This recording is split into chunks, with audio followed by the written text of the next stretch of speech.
Hello. I'm going to be addressing Ben Shapiro's article he wrote for Politico Playbook titled, Why Republicans Oppose Impeachment.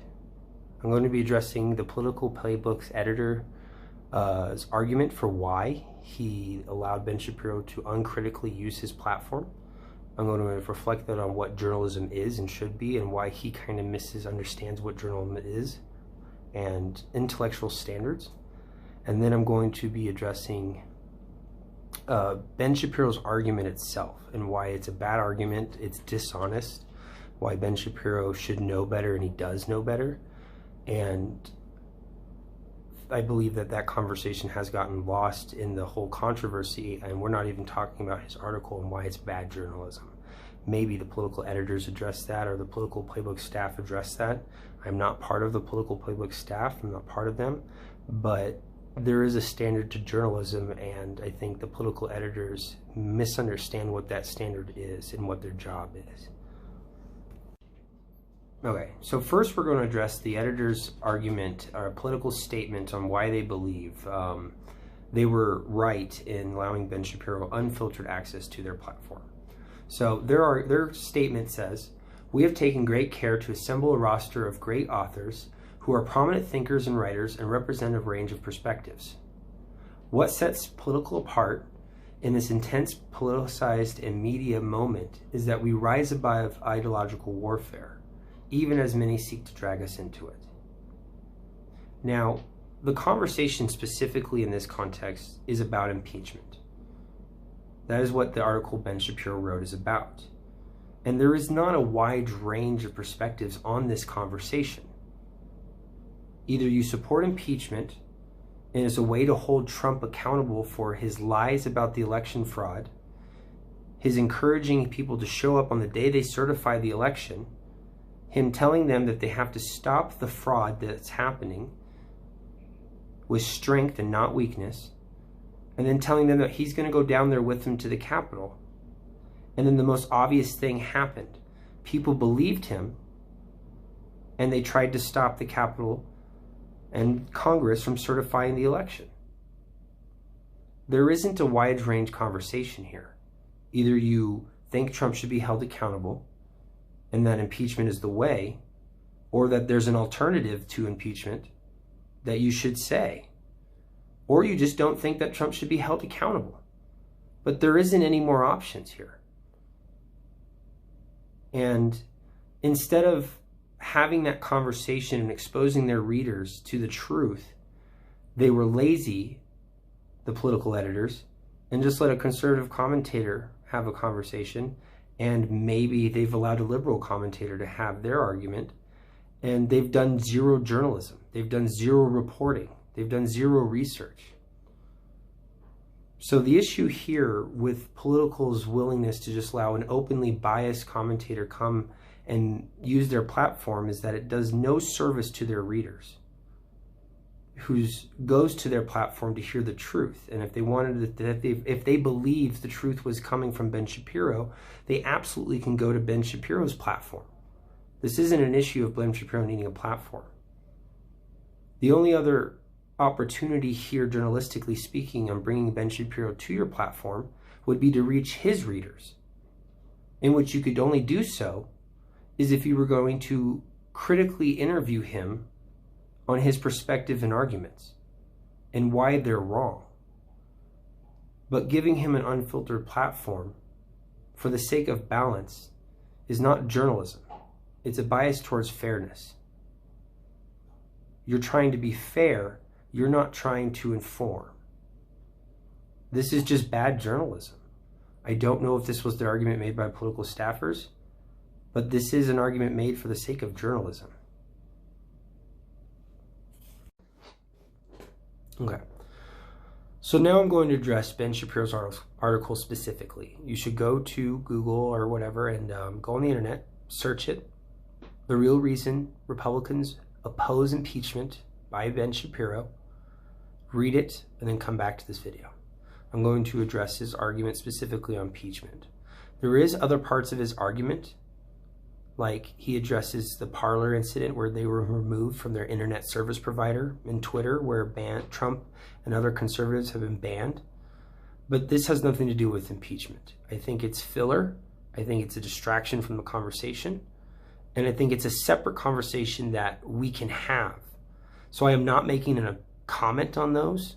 I'm saying they're irrelevant. And so I'm not going to comment.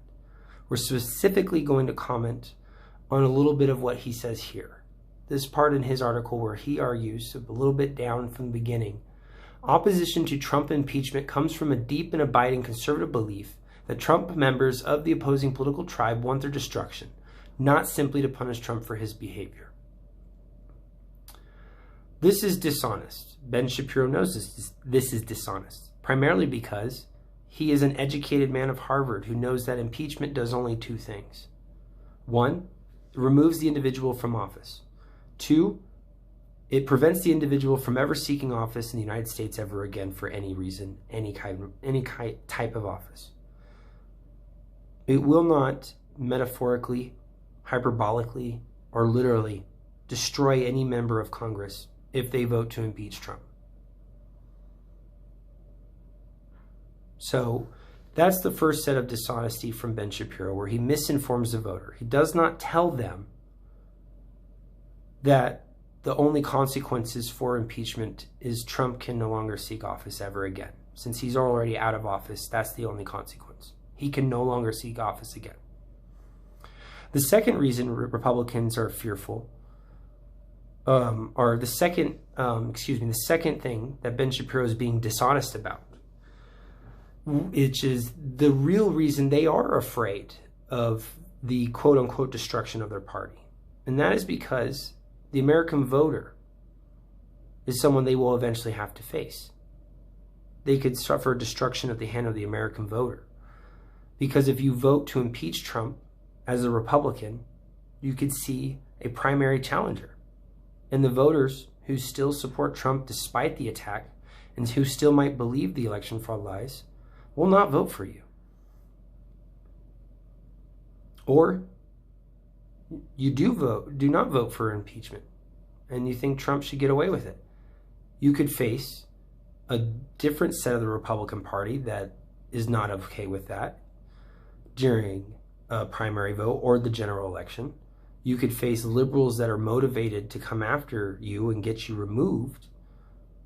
Or you can lose the undecided voter who does believe the lie, that the election fraud was a lie, that there was no election fraud because Trump did lie, and that he should have been held accountable.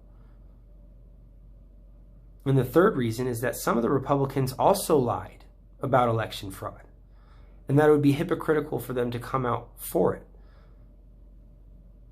impeaching Trump, because then they should also be removed, because they also lied about election integrity and fraud. So Ben Shapiro's article itself is bad journalism because it doesn't inform the readers of Politico the reality of impeachment and the true motivations behind why Republicans are afraid. And so, in final, he does say that he has been receiving, Ben Shapiro put in his article, I've been receiving calls and texts for more than a week from elected Republicans heartsick over the capital of what they saw. That's easy.